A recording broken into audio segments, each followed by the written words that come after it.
Welcome to Mercer Moments in American History, a program dedicated to both current events and to some of those major moments in American history that for some reason have been erased, deleted from our textbook. And sometimes they've been erased and deleted from our national news media. With today's program, I'm going to change things up. We're going to ask a question: energy independence, Russia or the United States? I'm going to make you president of our United States of America. And one of the first issues on your table is going to be energy independence. Will you choose for Russia, a pipeline, a new pipeline for Russia, or the United States of America?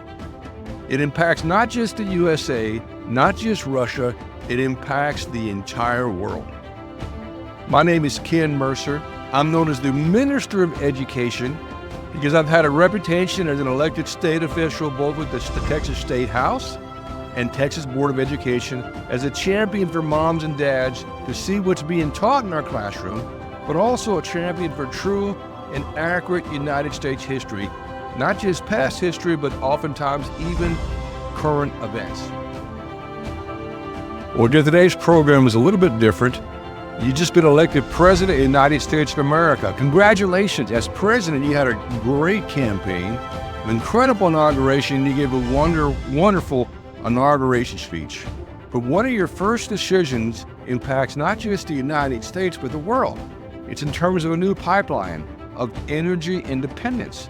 And the result will be either a new pipeline of energy independence for the United States. If you say yes, go. But if you say yes to the United States, it means no to Russia. You can't have both, and I believe the major concern would be the environment. Could you have two new pipelines? On the other hand, if you say yes to Russia for energy independence, yes to Russia for a new pipeline, that means no to the United States of America. Some of y'all might think, Mr. Mercer, is that a little political? No, let's forget about what's happened. Let's just make you president. And you're a very wise person. You're going to have two meetings. The first meeting, you're going to call in your Secretary of Energy, of course. You want to hear their thoughts. You want to call in your Secretary of Labor, the meaning for jobs in the future, for Secretary of Commerce, the impact on revenue, any impact on inflation. In the second meeting, you're going to call in the Department of Interior because you're very concerned about natural resources. Again, this is not just the United States, but worldwide, the carbon footprint, if you will. What would it mean to the world? You want to talk to Secretary of Transportation about the cost of moving goods throughout the U.S., and of course, to your Secretary of State, what it means to our allies and our enemies, and finally, the Secretary of Defense, what it means to national security. Let me begin quickly by reminding you, if you enjoyed today's session, please hit the like or subscribe button. It's the only way we have of telling our sponsors that Mercer Moments in American History is making a difference. And secondly, we always give a shout out to one state. Well, today it's Texas Tech University. And the reason I chose Texas Tech is you're talking about energy. Well, actually, there's four states involved. There's west in the panhandle of Texas. There's the west part of Oklahoma, the eastern part of New Mexico, and the southern part of Colorado. All four of those areas, four of those states are impacted by Texas Tech University. So a great choice for the day. Again, I ask you to lift up your prayers and thoughts for those young men and women who love America and our colleges, universities. In this political climate today, today's political climate, they especially need our encouragement. They need our prayers. Well, let's begin. Again, there's two meetings. Meeting number one today is with the Secretary of Energy, of Labor, and of Commerce. Then you're going to have a second meeting, a second program, part two. You'll talk to the important Secretary of Interior, what it means to our environment and protection of our natural resources, to our Secretary of Transportation, Secretary of State, again, what it means to our allies and our enemies, and the Secretary of Defense. Again, you remind your cabinet that the decision is one or the other. The world, we believe, maybe cannot handle two new pipelines. Obviously, there's a thought of the United States having a new pipeline and restoring energy independence. But Russia and her friends and allies in their part of the world, they want a pipeline. so they can have energy independence. The problem for you as president, if you say yes to the United States, you say no to Russia. On the other hand, if you decide to go with Russia and her allies and you say yes to Russia, then that means you cannot have a pipeline in the United States of America. So let's begin.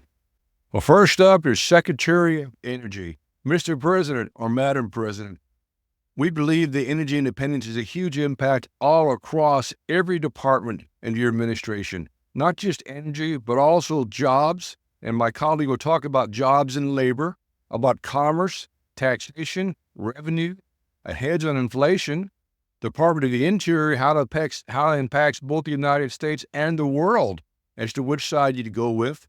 Department of Transportation, the cost of moving our goods and services, what energy does for that. Our Secretary of State and Secretary of Defense.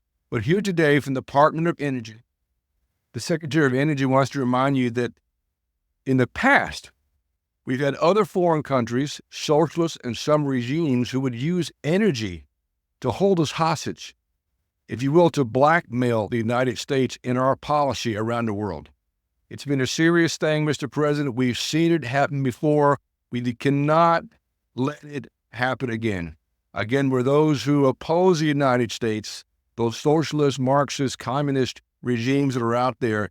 If we're buying oil and gas from them, Mr. President, there is an extra price to pay. Our own foreign policy. Equally important is we look at our plans as we weigh the different sources of energy, oil and gas, fossil fuels, with solar, with nuclear, with wind, with coal. As we look at it, adjusting those items, Mr. President, energy independence means we control our destiny, we control our plan, and again, we're not beholden to some foreign nation or nations who might suddenly raise the price of fuel, of oil and gas, or might suddenly cut supply, or do both, raise the price and cut supply. Energy independence puts us in control of our own energy plan, and especially for the future, as we adjust the types of energy we have in the United States. Thank you, Mr. President. The next report comes from the Department of Labor.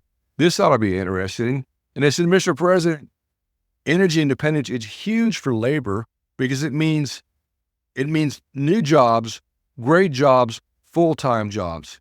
Perhaps 1 million new jobs, and we're not talking about part-time minimum wage jobs. We're talking about jobs that are 3, 4, 5 times or more that of minimum wage, full-time jobs that last for decades, careers. We're talking about new jobs, Mr. President, that have benefits, that have training, that have health care, that have pension plans. These are great jobs for middle America, new jobs. It would do so much. And there's the domino effect, Mr. President, you discussed before, which not just the energy jobs. There's jobs for new highways, new schools, new hospitals, new business growing up across that part of America. A domino effect of new jobs. The Department of Labor solidly believes that we should pursue energy independence because of what it does for America, not just a one-time fix, a long time, many decades fix of good, I repeat, great, high-paying jobs, 3, 4, 5 times or more than a minimum wage. And again, jobs that have benefits, that have training, jobs that have pension plans, and jobs that pay health care, and a domino effect of jobs all across America. And today's final briefing comes from the Department of Commerce, and this ought to be interesting. Mr. President, the Department of Commerce wishes to present to you 2 things. First, new tax revenue, and second, a hedge on inflation. The beauty of this, Mr. President, when you have jobs that are paying, as my colleague said, 3, 4, 5 times or more that of minimum wage for full-time jobs that last not for 1 year, but for decades, the impact that does to the economy is huge, Mr. President.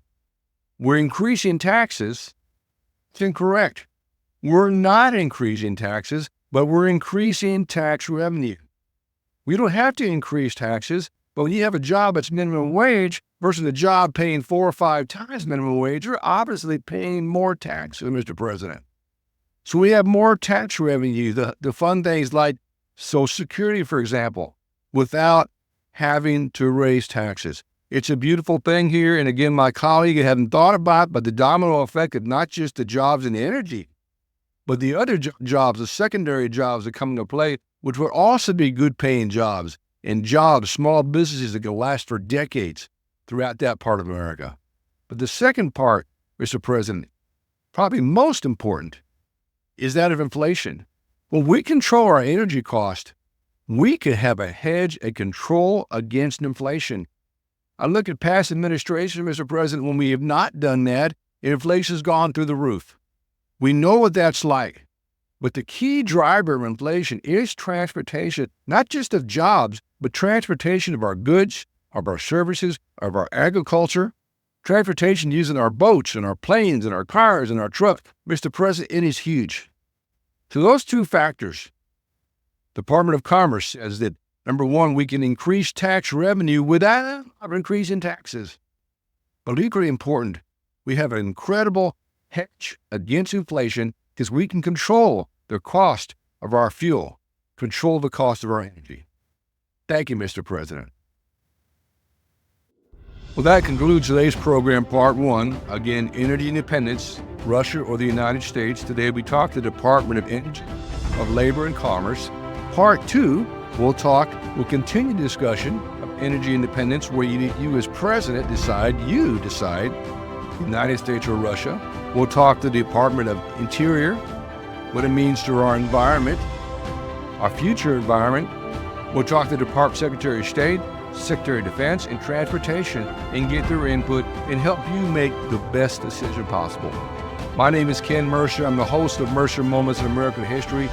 As always, I ask you, please hit the like and subscribe button. Let our sponsors know that you're listening. And today's shout out was to Texas Tech University, representing not just Texas, but Oklahoma, representing eastern New Mexico and southern Colorado. Next time it could be your state. And I like to end every program by reminding you that I believe the strength of America, our strength, the good times and bad times, which always brought us back together, it's been our faith and our values. And when you have our faith and values coupled with our worship, we're pretty powerful. I consider, invincible.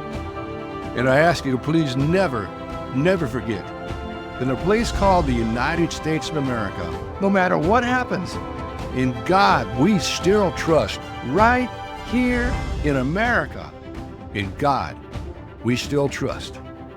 Thank you and blessings.